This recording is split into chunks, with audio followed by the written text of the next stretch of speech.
ಇನ್ನು ದರ್ಶನ್ ಜೈಲು ವಾಸವನದಲ್ಲಿ ಪದೇ ಪದೇ ಆರೋಪವನ್ನು ಮಾಡ್ತಾ ಇದ್ರಲ್ಲ, ನನಗೆ ಸರಿಯಾದ ಬೆಡ್ ಕೊಡ್ತಾ ಇಲ್ಲ, ಸರಿಯಾದ ಹಾಸಿಗೆ ಕೊಡ್ತಾ ಇಲ್ಲ, ನನಗೆ ಉಸಿರಾಡೋಕ್ಕಾಗ್ತಾ ಇಲ್ಲ, ನನಗೆ ಸೂರ್ಯನ ಬಿಸಿಲು ಕಾಣಿಸ್ತಾ ಇಲ್ಲ. ಈ ಎಲ್ಲ ಆರೋಪಗಳ ಕುರಿತಾಗಿ ಪರಪ್ಪನ ಅಗ್ರಹಾರ ಜೈಲಿಗೆ ಎಡಿಜಿಪಿ ಬಿ ದಯಾನಂದ್ ಇದೀಗ ಭೇಟಿಯನ್ನು ನೀಡಿದ್ದಾರೆ. ಸೆಪ್ಟೆಂಬರ್ 25ರಂದು ಜೈಲಿಗೆ ದಿಢೀರ್ ಭೇಟಿ ನೀಡಿ ಪರಿಶೀಲನೆಯನ್ನ ಮಾಡಿದ್ದಾರೆ. ಹೌದಾ, ಈ ಮನುಷ್ಯ ಹೇಳ್ತಿರೋದಲ್ಲ ಸತ್ಯನ ಸುಳ್ಳ ಅಂತ ಹೇಳಿ ಪರಿಶೀಲನೆಯನ್ನ ಮಾಡಿದ್ದಾರೆ. ಕೊಲೆ ಆರೋಪಿ ನಟ ದರ್ಶನ್ ಸೌಲಭ್ಯಗಳ ಬಗ್ಗೆ ಪರಿಶೀಲನೆಯನ್ನು ನಡೆಸಿದ್ದಾರೆ. ಜೈಲಾಧಿಕಾರಿಗಳ ಖುದ್ದು ಹಾಜರಿಗೆ ಸೆಷನ್ಸ್ ಕೋರ್ಟ್ ಸೂಚಿಸಿತ್ತು. ಮುಂದಿನ ವಿಚಾರಣೆ ವೇಳೆ ಹಾಜರಾಗಲು ಕೋರ್ಟ್ ಸೂಚನೆಯನ್ನು ನೀಡಿತ್ತು. ಕೋರ್ಟ್ ಸೂಚನೆ ಬೆನ್ನಲ್ಲೇ ಜೈಲಿಗೆ ತೆರಳಿ ದಯಾನಂದ್ ಅವರು ಪರಿಶೀಲನೆಯನ್ನ ಮಾಡ್ತಾ ಇದ್ದಾರೆ.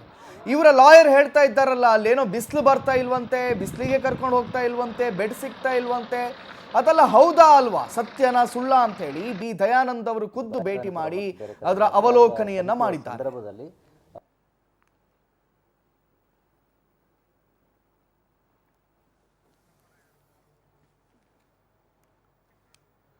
ಇನ್ನು ಈ ವಿಚಾರದ ಕುರಿತಾಗಿ ಹೆಚ್ಚಿನ ಮಾಹಿತಿಯನ್ನ ನೀಡ್ತಾರೆ ನಮ್ಮ ಪ್ರತಿನಿಧಿ ಸುಚಿತ್ರಾ ದೂರವಾಣಿ ಸಂಪರ್ಕದಲ್ಲಿ. ಸುಚಿತ್ರಾ, ದರ್ಶನ್ ಮತ್ತು ಆತನ ಲಾಯರ್ ಪದೇ ಪದೇ ಅದೇ ಕಂಪ್ಲೇಂಟ್ಗಳನ್ನು ಮಾಡ್ತಾ ಇದ್ರು. ನಮಗೆ ಬೆಡ್ ಸಿಗ್ತಾ ಇಲ್ಲ, ಅಲ್ಲಿ ಕ್ಲೀನ್ ಇಲ್ಲ, ನಮಗೆ ಈವನ್ ಸೂರ್ಯನ ಬಿಸಿಲನ್ನು ಕೂಡ ನೋಡಿದ ಕೆಲವು ಟೈಮ್ ಆಯಿತು ಅಂತ ಹೇಳಿ. ಸೊ ಹಾಗಾಗಿ ಹೌದಾ ಇದೆಲ್ಲ ಪರಪ್ಪನ ಅಗ್ರಹಾರದಲ್ಲಿ ಹಿಂಗೆಲ್ಲ ಇದೆಯಾ ಅಂತ ಹೇಳಿ ಪರೀಕ್ಷೆಯನ್ನು ಮಾಡಲಿಕ್ಕೆ, ಅವಲೋಕನೆಯನ್ನು ಮಾಡಲಿಕ್ಕೆ ಖುದ್ದು ದಯಾನಂದ್ ಅವರೇ ಅಲ್ಲಿಗೆ ಹೋಗಿದ್ದಾರಂತೆ. ಏನೆಲ್ಲ ಅಪ್ಡೇಟ್ಸ್ ಬರ್ತಾ ಇದೆ ಸುಚಿತ್ರಾ? ಕಾರ್ತಿಕ್, ಏನು ದರ್ಶನ್ ಪರ ವಕೀಲರು ದರ್ಶನ್ ಗ್ಯಾಂಗ್ಗೆ ಯಾವುದೇ ರೀತಿಯಾದಂತಹ ಕನಿಷ್ಠ ಮೂಲ ಸೌಕರ್ಯವನ್ನ ಕೊಡ್ತಾ ಇಲ್ಲ.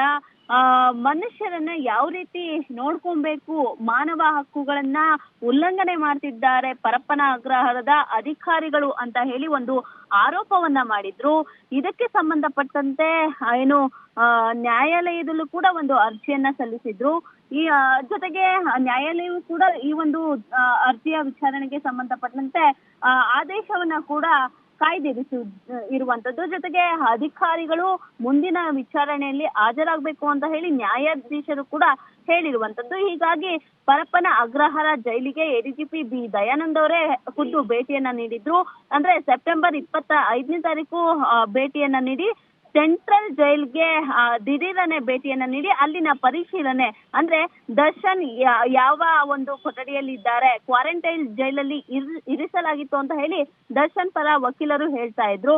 ಜೊತೆಗೆ ಈ ಒಂದು ಬ್ಯಾರಕ್ ನ ಬಳಿ ಹೋಗಿ ಅಲ್ಲಿ ಒಂದಷ್ಟು ಜನ ಅಧಿಕಾರಿಗಳು ಬಾಡಿ ವಾರ್ನ್ ಕ್ಯಾಮ್ರಾ ಮೂಲಕ ಎಲ್ಲ ಒಂದು ವಿಡಿಯೋವನ್ನ ಅಲ್ಲಿ ದಾಖಲಾಗಿತ್ತು. ಆ ಒಂದು ವಿಡಿಯೋಸ್ ಗಳನ್ನ ಕೂಡ ದಯಾನಂದ್ ಅವರು ಏನು ಪರಿಶೀಲನೆಯನ್ನ ಮಾಡಿರುವಂತದ್ದು. ಇನ್ನು ಮುಂದಿನ ವಿಚಾರಣೆಗೆ ಈಗಾಗಲೇ ಕೋರ್ಟ್ ಹಾಜರಾಗೋದಕ್ಕೆ ಸೂಚನೆಯನ್ನ ನೀಡಿದೆ. ಕೋರ್ಟ್ ಸೂಚನೆ ಬೆನ್ನಲ್ಲೇ ಕೂಡ ಅಧಿಕಾರಿಗಳು ಕೂಡ ಜೈಲ್ಗೆ ತೆರಳಿ ಅಲ್ಲಿ ಒಂದು ಹೇಳಿಕೆಯನ್ನ ಕೂಡ ದಾಖಲು ಮಾಡ್ಬೇಕಾಗುತ್ತೆ.